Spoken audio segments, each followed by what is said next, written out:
Subscribe பண்ணல அப்படின்னா மறக்காம சப்ஸ்கிரைப் பண்ணுங்க. பக்கத்துல பெல் பட்டனை கிளிக் பண்ணுங்க. நாங்க போடக்கூடிய வீடியோக்கள் எல்லாமே உடனடியா பாருங்க.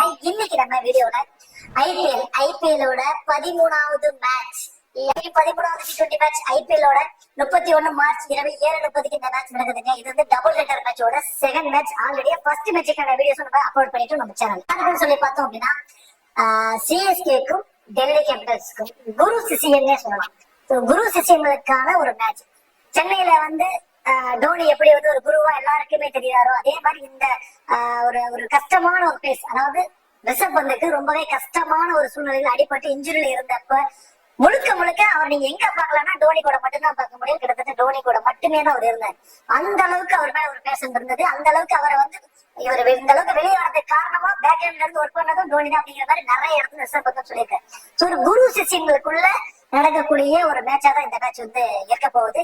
மேட்சுக்கான ரிப்போர்ட் வந்து பாத்தீங்க அப்படின்னா இந்த மேட்ச் இந்த ஸ்டேடியம் வந்து டெல்லிக்கு வந்து புதுசா யூஸ் பண்றாங்க. முன்னாடிலாம் பாத்தீங்கன்னா டெல்லினாலே நம்ம வேற பிட்ச் தான் யூஸ் பண்ணுவாங்க. பட் நீங்க வந்து விசாகப்பட்டினத்துல இருக்கக்கூடிய ஒரு பிட்ச் வந்து யூஸ் பண்ற மாதிரி சொல்றாங்க. சோ இந்த பிட்சை பொறுத்த வரைக்கும் தெளிவான ரிப்போர்ட் கிடைக்கல. ஸோ ரெக்கார்டை மட்டும் நான் உங்களுக்கு சொல்றேன். சோ டோட்டலா பாத்தீங்கன்னா 13 மேட்ச் வந்து இந்த இதுல நடத்திருக்காங்க. சோ இன்டர்நேஷனல் மேட்ச் வந்து மினிமம் 5 தான் நடத்திருக்காங்க. பட் டொமஸ்டிக் மேட்ச் வந்து பாத்தீங்கன்னா ஐபிஎல் லீக் வந்து ஒரு 13 மேட்ச் நடத்திருக்காங்க. அதுல பேட்டிங் ஃபர்ஸ்ட் 6, பேட்டிங் செகண்ட் வந்து 7 மேட்ச் வின் பண்ணிருக்காங்க. ஸ்கோர் வீசர் 150க்குள்ள 12 இன்னிங்ஸ், 169க்குள்ள 4 இன்னிங்ஸ், 189க்குள்ள 6 இன்னிங்ஸ், 190 பிளஸ் பாத்தீங்கன்னா 4 innings. High score MI 206 run அடிச்சிருக்காங்க இந்த பிட்ச்ல. லோ ஸ்கோர் எம்ஐ 90க்கு ஆல் அவுட் ஆயிருக்காங்க. 170 180 நீங்க ஒரு சராசரி கணக்கா எதிர்பார்க்கலாம். ரெடிமோட ஒரு பாசிபிளான பிளேயரோட பார்த்தோம்னா சென்னை சூப்பர் கிங்ஸை பொறுத்த வரைக்கும் சேம் பிளேயரோட வரதான் வாய்ப்பு ரொம்ப அதிகம். ருத்ராஜ் கெய்க்வாட், ரச்சின் ரவீந்திரா 2 பேரும் இன்னைக்கு ஓபன் பண்ண போறாங்க. அடுத்தது Ajinkya Rahane, Daryl Mitchell, Sameer Rizvi, Ravindra Jadeja, Mahendra Singh Dhoni, Deepak Chahar, Matheesha Pathirana, Mustafizur Rahman, Tushar Deshpande and Shivam Dube. So இது வந்து பாத்தீங்கன்னா சிஎஸ்கேவோட ஒரு complete playing level. So most probably இதே சேம் பிளேயிங் லெவல் தான் சான்சஸ் ரொம்ப அதிகம்.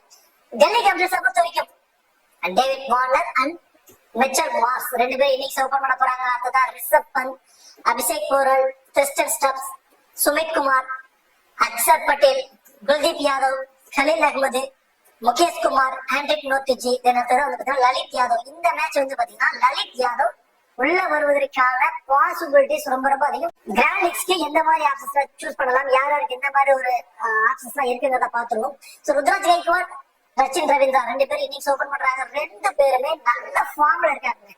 சோ சிஎஸ்கேக்கு வந்து வெரி ஃபர்ஸ்ட் பால்ல இருந்தே அக்ரெசிவா ஸ்டார்ட் பண்ணக்கூடிய ஒரு லெஃப்ட் ஹேண்டர் ரச்சின் ரவீந்திரா அமைஞ்சிட்டாரு. தென் ருத்ராஜ் கெய்க்வாட் பாலுக்கு தகுந்த மாதிரி ஃபர்ஸ்ட்ல கொஞ்சம் ஸ்லோவா எடுத்துட்டு தவறான பாலை மட்டும் பவுண்டரிஸ் ஆடி சிக்ஸஸ் ஆடி ஒரு பக்கமா நின்னுக்குவாரு. அடுத்தவங்களை ஆட விட்டு அவர் ஒரு ஸ்டாண்ட் பண்ணி நின்னுக்கிறாரு. கேப்டன்ஸ் அழகா பண்றாரு. கேப்டன்கிற நான் ஆடிட்டு இருக்காரு. சோ பொறுமையா ஆடக்கூடிய ருத்ராஜ் கெய்க்வாட், அக்ரெசிவா ஸ்டார்ட் பண்ணக்கூடிய ரச்சின் ரவீந்திரா 2 பேரும் இன்னிங்ஸ் ஓபன் பண்றாங்க. இந்த பர்டிகுலர் மேட்ச்ல எந்த மாதிரி நடக்க போகுதுன்னு சொல்லி பார்த்தோம் அப்படின்னா ரச்சின் ரவீந்திரா, தென் சிவம் தூபே, செகண்ட் ஓவர் வரக்கூடிய சிவம் தூபே, இப்படி லெப்ட் ஹேண்டர்ஸ் டாப் 4 பேர்த்திலேயே 2 பேர் இருக்கிறதுனால அந்த இடத்துல லலித் யாதவ் உள்ள கொண்டு வர போறாங்க. Lalit Yadav Chennai super Kings against நல்லாவே போல் பண்ணிருக்காரு. இதுக்கு முன்னாடி பேசஸ்ல முன்னாடி சீசன்ஸ்ல நல்லா பெர்ஃபார்மன்ஸ் பண்ணிருக்காரு. சென்னை சூப்பர் கிங்ஸ் அகைன்ஸ்டா விக்கெட்டும் எடுத்திருக்காரு. எக்கனாமிக்லாவும் போல் பண்ணிருக்காரு. அவரோட ஃபீல்டிங் பொசிஷனும் லாங்ல இருக்கிறதுனால அவரோட விக்கெட்ஸும் பிடிச்சிருவாரு. இந்த பர்டிகுலர் மேட்ச் ரச்சின் ரவீந்திராவுக்கு மிகப்பெரிய ஒரு பேட் இல்ல. லலித் யாதவ் வந்து பாத்தீங்கன்னா அவருக்கு வந்து ஒரு மிகப்பெரிய ட்ரபிளா இருக்க போறாரு. பவர் பிளேலே அவருக்கு வந்து பவுல் கொடுப்பதற்கான சான்சஸ் வந்து ரொம்பவே அதிகமா வந்து இருக்க போகுது. மேபி ரச்சின் ரவீந்திரா லலித் யாதவ் இவங்களுக்குள்ள ஒரு பேட்டில் வந்து இருப்பதற்கான சான்சஸ் ரொம்ப அதிகம். டெல்லி மிச்சல் லாஸ்ட் 2 மேட்ச் அவர்கிட்ட நல்ல பர்ஃபார்மன்ஸ் தான். ஒரு 20+ ரன்ஸ் வரைக்கும் ஆடி இருந்தாரு. இந்த மேட்ச் கண்டிப்பா அவர்கிட்ட வந்து ஒரு 25+ ரன்னுக்கு மேல வரும்.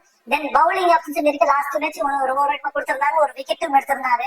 சோ இந்த மேட்சும் கொஞ்சம் ஸ்லோ கிரவுண்ட் தான், ஸ்லோவா தான் இருக்கும் பிட்ச்லாம் அப்படிங்கறதுனால மேபி ஒரு ஸ்லோ அந்த கட்டர்ஸ் பால் பவுல் பண்ணக்கூடியவங்களுக்கு விக்கெட் விடுங்கிற மாதிரி சொல்லியிருக்காங்க. மேபி இந்த மேட்சும் ஒரு 2 ஓவர் வரைக்கும் பவுல் பண்ண வாய்ப்பு ரொம்ப அதிகமா இருக்க போகுது டெல்லி மிச்சலுக்கு. தென் 25+ ரன்ஸ் வரைக்கும் அடிப்பதற்கான சான்சஸ் ரொம்ப அதிகம்.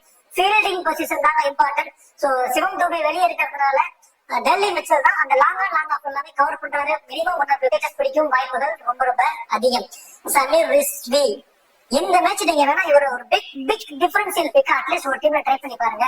எனக்கு தெரிஞ்சு இந்த பர்டிகுலர் மேட்ச்ல டாப் ஆர்டர்ல 2-3 விக்கெட் எதனா கொலாப்ஸ் ஆயிடுங்கிற மாதிரி தோணுது. அந்த மாதிரி ஆகிற டைம்ல கண்டிப்பா சமீர் ரிஷியை கொஞ்சம் டாப் ஆர்டர்ல ப்ரொமோட் பண்ணி ஆட வச்சு பாப்பாங்க அவர் என்ன மாதிரி பெர்ஃபார்மன்ஸ் பண்றாரு. லாஸ்ட் மேட்ச் ரஷீத் கான வெளுத்து விட்டுட்டாருன்னு சொன்னா வெரி ஃபர்ஸ்ட் பால்லே 6 அடிச்சாரு. அதுக்கு அடுத்த பால்ல திரும்ப இன்னும் 6 அடிச்சாரு. சோ சமீர் ரிஷியை பொறுத்த வரைக்கும் இந்த பர்டிகுலர் மேட்ச்ல கண்டிப்பா அவர் வந்து நம்ம ஒரு 25% வரைக்கும் எதிர்பார்க்கலாம். அவர் இந்த வீடியோ உங்களுக்கு பிடிச்சிருக்கு நினைக்கிறேன். இந்த வீடியோ உங்களுக்கு பிடிச்சிருச்சு அப்படின்னா மறக்காம வீடியோவை லைக் பண்ணி வீடியோ கொஞ்சம் சப்போர்ட் பண்ணுங்க. இந்த வீடியோ பத்தி கருத்துக்களை கமெண்ட் செக்ஷன்ல சொல்லுங்க.